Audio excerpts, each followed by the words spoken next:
ഗോകുലം ഗോപാലന്റെ ചെന്നൈ കോടാമ്പക്കത്തെ സ്ഥാപനത്തിൽ ED raid. ചിട്ടി ഇടപാടുകളുടെ മറവിൽ ചട്ടവിരുദ്ധമായി പണമിടപാടുകൾ നടത്തിയെന്ന ആരോപണം നേരത്തെ ഉണ്ടായിരുന്നു.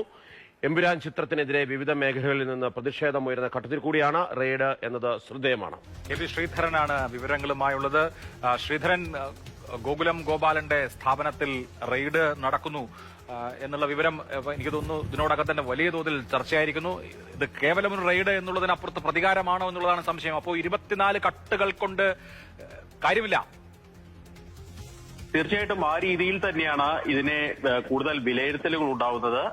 അതായത് ഈ 5 ഇടത്താണ് റെയ്ഡ് നടക്കുന്നത്. കേരളത്തിൽ നിന്നുള്ള ഇഡി സംഘം ഈ റെയ്ഡിന് പിന്നിൽ ഉണ്ട് എന്നുള്ള വിവരങ്ങൾ കൂടി അനൌദ്യോഗികമായി ലഭിക്കുന്നുണ്ട്. ഏറ്റവും പ്രധാനം കോടമ്പാക്കത്തെ ശ്രീ ഗോകുലത്തിന്റെ പ്രധാന ഓഫീസിലാണ് ഈ പരിശോധന നടക്കുന്നത്. ഇന്ന് രാവിലെ മുതൽ തന്നെ പരിശോധനകൾ ആരംഭിച്ചു. നേരത്തെ ഈ ഫെമ നിയമം ചിട്ടിയിടപാടുകളുമായി ബന്ധപ്പെട്ട് നടത്തിയ പണമിടപാടുകളിൽ ഫെമ നിയമത്തിന്റെ ലംഘനം ഉണ്ടായതായിട്ടുള്ള ചില ആക്ഷേപങ്ങൾ ഉണ്ടായിരുന്നു.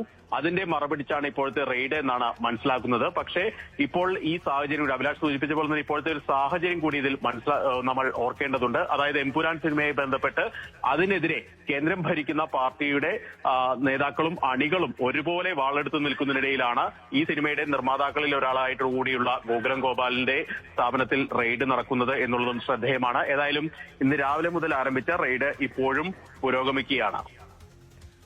എന്ത് സാഹചര്യത്തിൽ റെയ്ഡ് എന്ന് വിശദമാക്കിയിട്ടുണ്ടോ? ഈ ഒരു ഓഫീസിൽ മാത്രമാണോ ഇവിടെ റെയ്ഡ് നടക്കുന്നത്, ശ്രീധരൻ? ഈ റെയ്ഡിന്റെ സാഹചര്യം എന്തെന്ന് ഇഡി വൃത്തങ്ങളിൽ നിന്ന് ഇതുവരെ കാര്യമായിട്ടുള്ള വിവരങ്ങൾ ഒന്നും ലഭിച്ചിട്ടില്ല.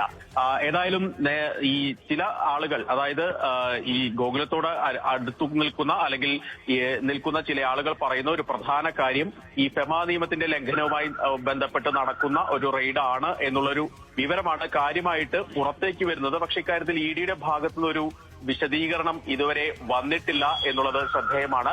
മറ്റൊരു പ്രധാനപ്പെട്ട കാര്യം 5 ഇടത്ത് റെയ്ഡ് നടക്കുന്നു എന്നുള്ള പുതിയ വിവരങ്ങൾ കൂടി പുറത്തു വരുന്നുണ്ട്. നേരത്തെ കോടമ്പാക്കത്ത് മാത്രമായിരുന്നു റെയ്ഡ് എന്നുള്ള വിവരമായിരുന്നു പുറത്തു വന്നെങ്കിൽ ഇപ്പോൾ 5 ഇടത്ത് കൂടി റെയ്ഡ് നടക്കുന്നതായിട്ടുള്ള സൂചനകൾ പുറത്തു വരുന്നുണ്ട്. ഈ വിഷയം സംബന്ധിച്ച് ഗോകുലം അധികൃതരുമായി ബന്ധപ്പെടാൻ ശ്രമിച്ചെങ്കിലും ഇതുവരെ സാധിച്ചിട്ടുമില്ല. ഏതായാലും എമ്പുരാന്റെ പശ്ചാത്തലത്തിലാണ് ഇത്തരത്തിൽ റെയ്ഡ് നടക്കുന്നത്. ആ സാഹചര്യം അതുകൂടി നിലനിൽക്കുന്നതിനാലാണ് ഈ റെയ്ഡ് കൂടുതൽ ശ്രദ്ധേയമാകുന്നത് എന്നുകൂടി നേരത്തെ സൂചിപ്പിച്ച പോലെ ഒരു പ്രതികാര നടപടിയാണോ ഇതിന് പിന്നിൽ എന്നുള്ള സംശയമൊക്കെ ഉയരാനുള്ള ഒരു പ്രധാന കാരണം ഈ സിനിമയുമായി ബന്ധപ്പെട്ട വിവാദങ്ങൾ തന്നെയാണ്.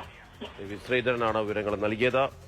ചെന്നൈയിൽ നിന്ന് എമ്പുരാന്റെ നിർമ്മാതാവ് കൂടിയാണ് ഗോകുലം ഗോപാലൻ എന്നുള്ളത് കൊണ്ട് തന്നെയാണ് ഇത്തരം റെയ്ഡ് എന്നുള്ള എമ്പുരാൻ വിവാദം ഒരാഴ്ച തികയുന്നതിന് മുമ്പ് തന്നെ ഇഡി ഇറങ്ങിയിരിക്കുകയാണ്. ഇപ്പോൾ 5 ഇടത്ത് റെയ്ഡ്. ഇനി കേരളത്തിലെ നമുക്ക് കരുതാൻ ഇപ്പോൾ അതേ നിർവാഹമുള്ളൂ. അതെ.